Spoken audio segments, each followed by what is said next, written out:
Hey guys, Colin here, and I'm back with a short vinyl update.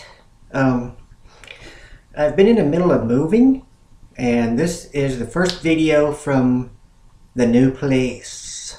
And we still have a lot to move, and I do have a window finally. The other place that we was down in the basement, and I didn't have a window, and it felt kind of like a vampire.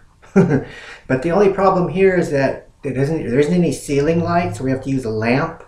And most of my videos, I do them at nighttime, like when I get off of work. So I'm going to have problems with lighting later, and I'll have to buy some other kind of different lamps or something. And I do have a little air conditioner in here, so no more boiling in the heat. And I've been getting it slowly set up, and you can see down here I finally got some record shelving.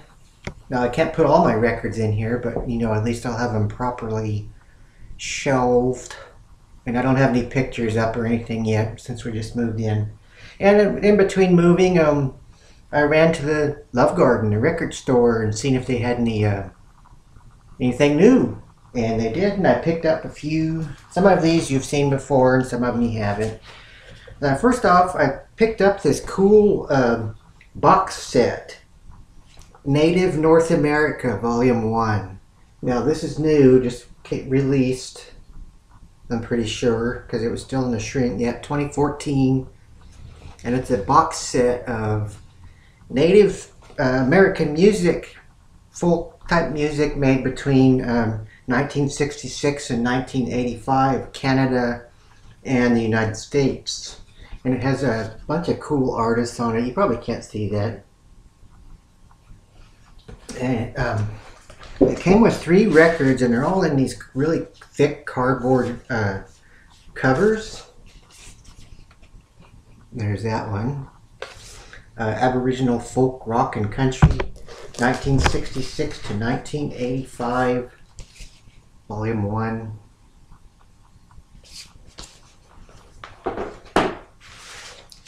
Record 2. And record 3. And then it has this really cool booklet inside of it, giving some of the artists and the history of them.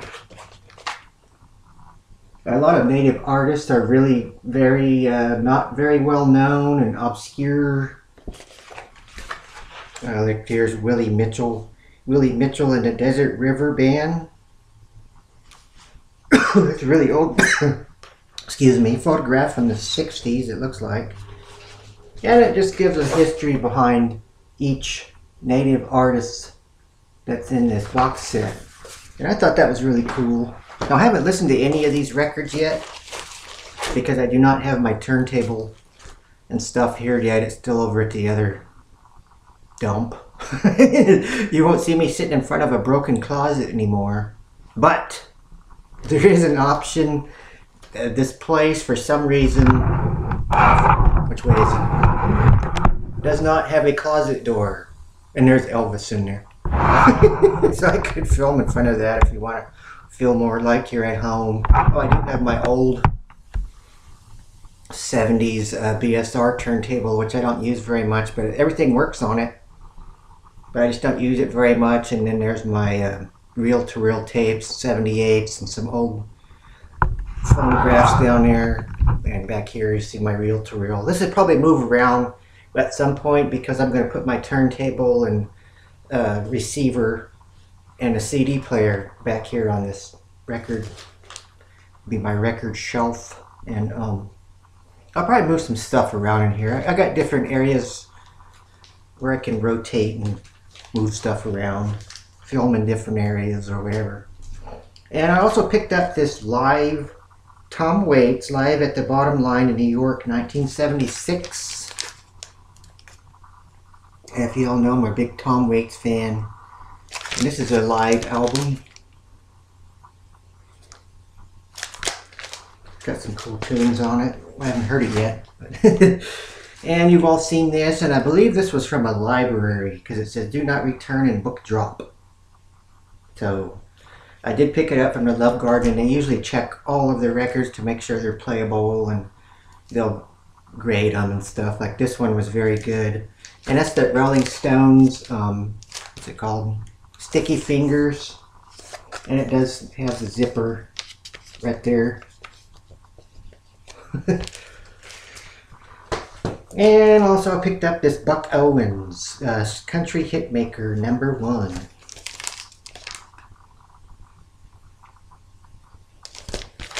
Cool Buck Owens.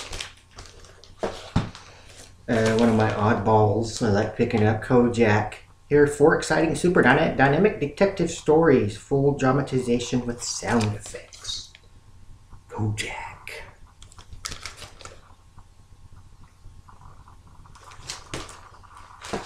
And also, I did find this Mo-Fi pressing of The Doors. And you've all seen this album, but maybe you haven't seen the Mo-Fi label thingy.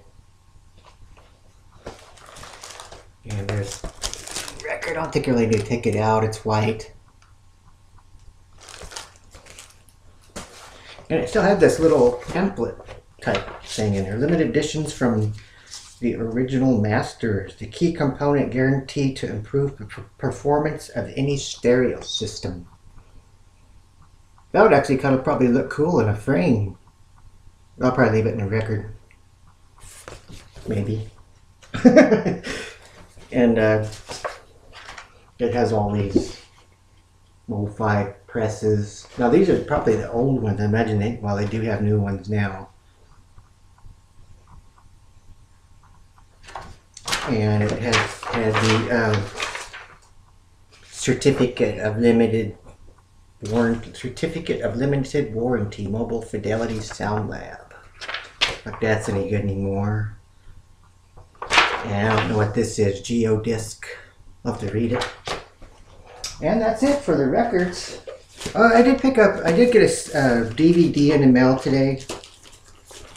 Should have opened it first, but I didn't. I didn't bring my knife. I'm pretty sure I know what this is. I get it open. Everything's double wrapped. It's in a paper and a box.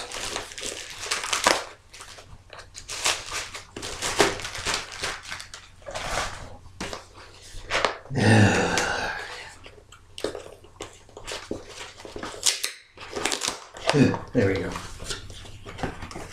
And that is, I picked up Kolchak, The Night Stalker. This is one of those shows I used to watch with my uncle. And it was only on for 1 season, but I just can't get enough of watching this TV show. It is on Netflix. You can watch it. It was only on for 1 season, and they're all on Netflix, but I wanted the DVD because I watch a lot of stuff on my laptop, like late at night. And if you don't know what it is, it's like a 70s horror. He's kind of a detective that goes around investigating supernatural happenings, and supposedly this kind of brought about the X-Files. And what, isn't there a show called Supernatural?